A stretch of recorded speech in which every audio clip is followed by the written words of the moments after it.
أنا عندي أيضا تساؤل الآن، إذا بيتكوفيتش في عامين مع المنتخب الوطني ما قدرش يعطينا منتخب يعرف يضغط، هذه مشكلة.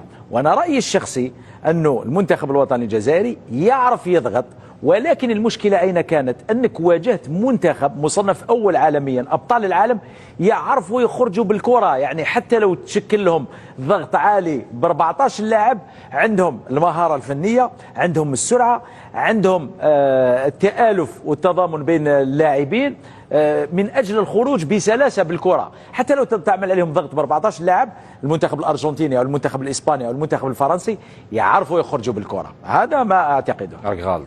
أنا غلط. نعم. تفضل. لماذا؟ لأننا شاهدنا المنتخب الوطني الجزائري يحاول أن يلعب بالضغط العالي أمام المنتخبات الإفريقية وحتى منتخبات أقل منه مستوى، وفشل فشلا ذريعا. وأنا كنت الأول الذي تحدث عن عشوائية الضغط العالي. إن كنت لا تملك مثل ما قال وهاب قبل قليل البروفايلات الملائمة من أجل الضغط، ما يكون عندك منتخب بارد ما تقدرش تلعب ضغط عالي. اللاعبين تاعك باردين، كيفاش تلعب ضغط عالي؟ الضغط العالي لازم له رجال فوق أرضية الميدان، لازم له مقاتلين، لازم له شراسة فوق أرضية الميدان، خصوصا أنك تواجه لاعب من منتخب من أشرس المنتخبات اللي هو المنتخب الأرجنتيني. باش تضغط على المنتخب الأرجنتيني لازم تكون شرس وتكون قوي جدا وتكون مقاتل فوق أرضية الميدان. نروح لك الأمر الآخر اللي تناقشوا عليه الزملاء. أنا رأيي المتواضع، إذا شفنا روحتنا نلعبوا دفاع أمام المنتخب الأردني فنحن لا نستحق التواجد في المونديال.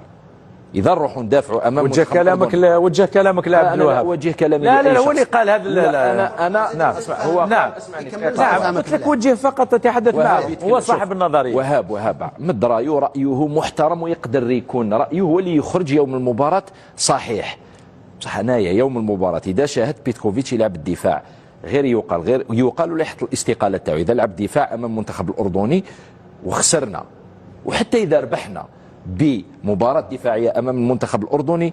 إذا أنت ما تتوقع؟ في رأيي أنا نتوقع أنه يهاجم محمد، ونتوقع أنه إحنا اللي نكونوا أحسن، وإحنا اللي نحافظوا على الكرة، وإحنا اللي نكونوا نملك زمام مباراة. إذا نحاول تعقل عبد الوهاب. اسمعني.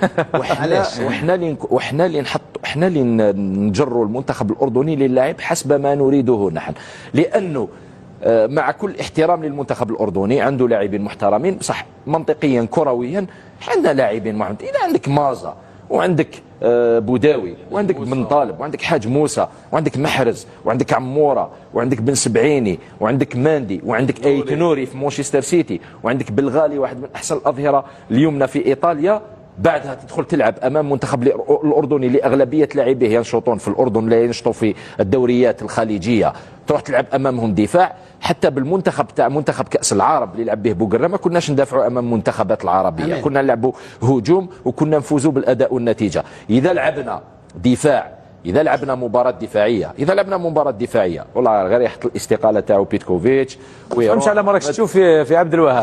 شفت منه؟ أنا اسمع محمد، أنا أقدم رأيي لا ألزم به أحدا وأحترم